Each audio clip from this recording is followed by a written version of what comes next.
I'm Sherry Carney, and I work for Columbia Land Trust, and what I do is I work with private landowners up and down the Columbia River region, and I help landowners find a way to conserve their land that meets their conservation goals and Columbia Land Trust conservation goals.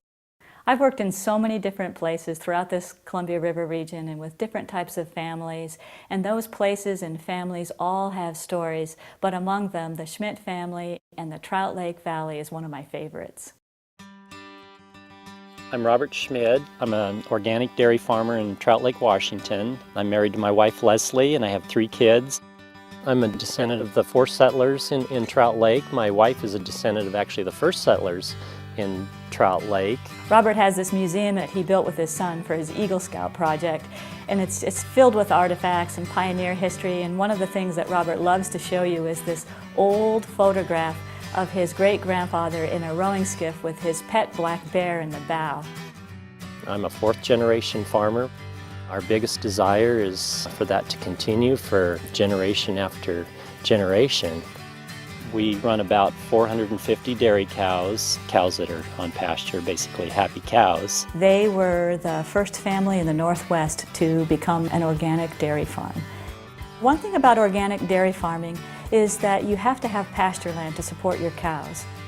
This portion of land that you see behind us is an area that we've had a long desire to preserve. It's just sitting right at the base of Mount Adams, and incredible value as farm ground. It also has the aspect of having the creek running through the middle of the property, which the waterfowl use a lot, plus it has the timbered area, which the elk and the deer take refuge in during the day. Trout Lake Valley is fascinating. It's this valley suspended right below Mount Adams.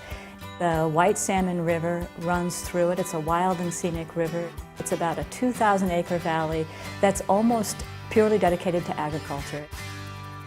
It's not uncommon for us to, be out on a tractor in the summertime and have people stop us on the tractor and want to know if we're willing to sell. Everybody wants to live in Trout Lake. It's a beautiful place, but the reason they like Trout Lake so much is because of the open space and the farm ground. So you have sort of an interesting dichotomy going on there. That's the very thing that can ruin it if you take a house and plop it down in the middle of a field. Then it's just real hard to irrigate and farm. People are moving to Trout Lake just to have a beautiful home or a hobby farm, and that's going to take away farming and our local food production forever. We're just seeing farm ground disappear at an alarming rate, particularly in the 90s. We were almost losing 2.2 million acres of farm ground a year. It's just essentially a race with the developers to try to preserve the farm ground. When Robert came to us, he was so motivated to find a way to be able to keep pasture land for farming that they are donating a great deal of the value of the development rights so that we could leverage their donation with getting grants to buy a portion of it. So that farmland can never be developed. Buying people's land rights so the land wouldn't be developed, that's protecting farm ground forever. I just don't think a lot of people realize it's really a national treasure. Farmland is a renewable resource if you take care of it and manage it properly and give back to the land in good stewardship. Plus you get to enjoy it. I mean, it's beautiful.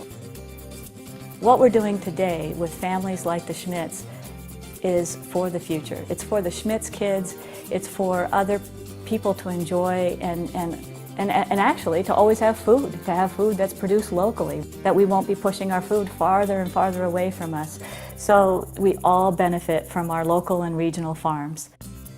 Chances are, if you live in Portland or Vancouver and you're drinking organic valley milk, you're benefiting from the Schmidt family farm.